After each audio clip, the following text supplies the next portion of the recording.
This is Optimal Health Daily, episode 432, The Nocebo Effect. Are you unknowingly thinking your way to failure? By Nia Shanks of niashanks.com, and I'm Dr. Neil. Welcome back to Optimal Health Daily, or welcome for the first time if you're new here. This is the podcast where I act as your very own personal narrator and read to you from some of the most popular health and fitness blogs online, including Ben Greenfield Fitness, Nerd Fitness, and today's author, Nia Shanks. Now, before I get to today's post, don't forget, we give away a book to a random person on our mailing list on the first of every month. So, if you want to be in the drawing, make sure you're on our mailing list at oldpodcast.com. I'll give you a quick reminder as usual at the end of the show. So for now, let's get right to it and start optimizing your life. The Nocebo Effect. Are you unknowingly thinking your way to failure? By Nia Shanks of niashanks.com. A patient taking part in an experiment is told her new medication may have symptoms such as nausea, stomach pains, and loss of appetite. 4 weeks later, when she revisits her doctor for a checkup, she complains of nausea, stomach pains, and loss of appetite. The side effects from this medication are terrible, she groaned. When the doctor reports that the quote-unquote medication she's been taking are just sugar pills, she's silent in disbelief. How can someone experience side effects from a medication when they weren't actually taking a medication? This is the nocebo effect. It's what occurs when negative expectations of a medication lead to a more negative effect than it would have otherwise. As you'll see, the nocebo effect is not limited to medical treatments and drugs. Most of us, at one time or another, have likely had our own nocebo experiences with health and fitness. I know I have. 3 common ways people nocebo their way to failure. I'll bet you can recognize yourself in at least one of these examples. Example 1. Lack of sleep. Did you know getting at least 7 hours of sleep every night has been demonstrated to boost fat loss, build muscle, and provide a host of other health benefits? Of course you do. Coaches and health professionals love touting the benefits of sufficient sleep, and I'm no exception. Sleep should be a priority. It's one element of your health and fitness regimen that requires you to literally do nothing, but can positively affect the results from your nutrition and workout efforts. What does your day look like when you got 5 hours of sleep or less the night before? You may have thought, there's no way I'm going to have a good workout today. And chances are, you probably had a terrible workout. It may not have been due to a lack of sufficient sleep, however. Your negative expectations of having a bad workout because of getting less than ideal sleep could be responsible for the bad workout. You noceboed your way straight to a crappy workout because of the negative expectations going into it. What would happen if you just shrugged off the situation and didn't give any merit to the night of less than ideal sleep? What if you approached your workout the same way you would have if you'd gotten a solid 8 hours of sleep? Circumstances can affect us, and in this example, our workout performance. But oftentimes, it's our perception of those circumstances and the attitude we choose to embrace in response that's even more powerful. 2. Pre-workout supplements. I quite like the placebo effect. It occurs when someone experiences an improvement or beneficial outcome due to their positive expectations, despite receiving an inactive substance or no actual treatment.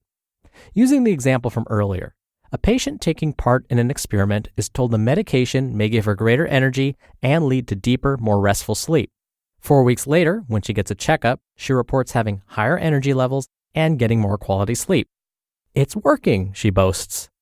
When told she's been taking sugar pills, she's perplexed as to how she's been experiencing those positive side effects. If your belief in something makes it have a positive effect, or even greater effect, what's not to love?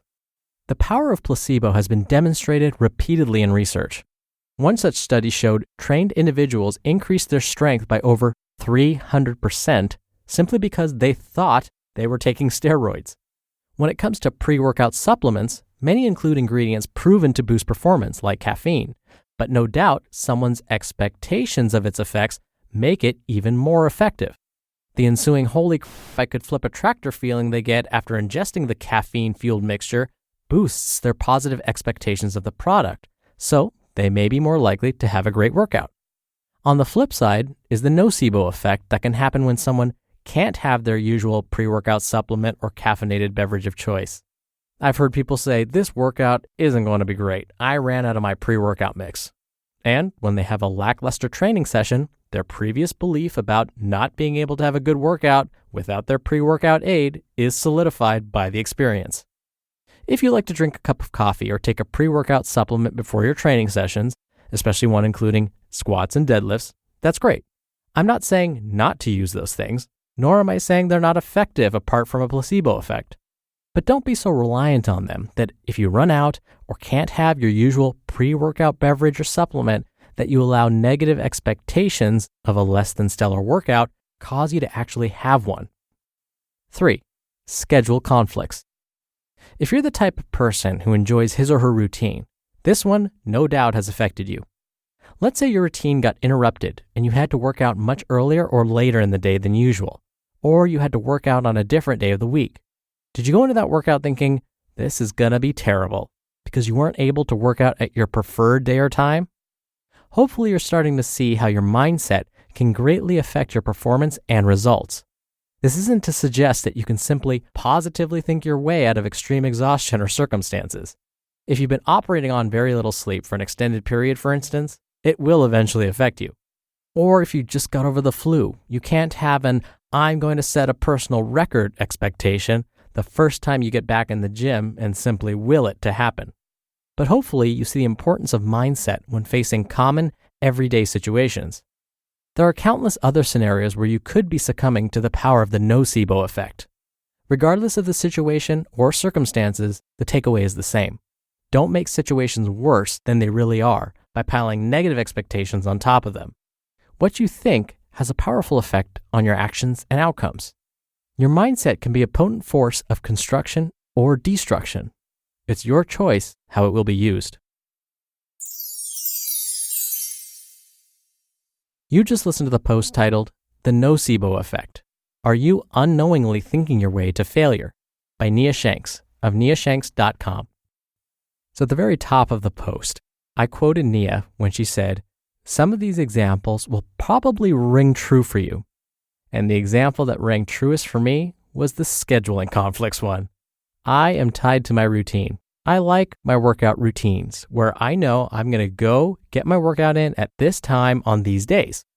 But of course, there have been meetings that pop up, or maybe I'm feeling a little tired or fatigued that day. And sure enough, I've been guilty of the nocebo effect. I've also been guilty of getting over the flu and trying to set a personal record at the gym, only to have to lie on the ground and put my feet up because I think I'm going to pass out. So I don't know as I read this to you if you had the same reaction, but to me, especially for that last tip, it was like she was reading my mind. And to be honest, this is something I work on a lot. I try and not let my routines guide how my workout's going to go or guide my mindset. My friends and family know that I'm not always the most flexible person. I kind of like things the way I like them, but it's something I work on. And I'm finding with my workout schedule, that's actually a great place to start and to try and get more flexible. I'm hoping that translates to other parts of my life as well. Now, before I go, don't forget, we do book giveaways on the first of every month to random people on our mailing list. So if you want to be a part of that, plus get some free spreadsheet tools from us and lots more, come by oldpodcast.com and join the weekly newsletter. It's totally free and it's a great way to show your support. And make sure you join before the end of the month. Again, to do that, just go to oldpodcast.com. All right, that's it from me for today. Have a great Tuesday. Thank you as always for listening, and I'll be back here tomorrow as usual. So I'll see you there where your optimal life awaits. Hello, Life Optimizer. This is Justin Malik, creator and producer of this show and Optimal Living Daily, the brother podcast of this one. Literally, I'm Dr. Neil's brother.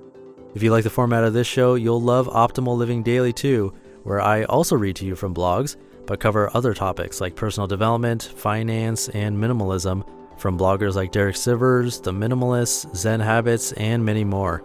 So for more amazing content read to you for free, come subscribe to Optimal Living Daily too, and together we'll optimize your life.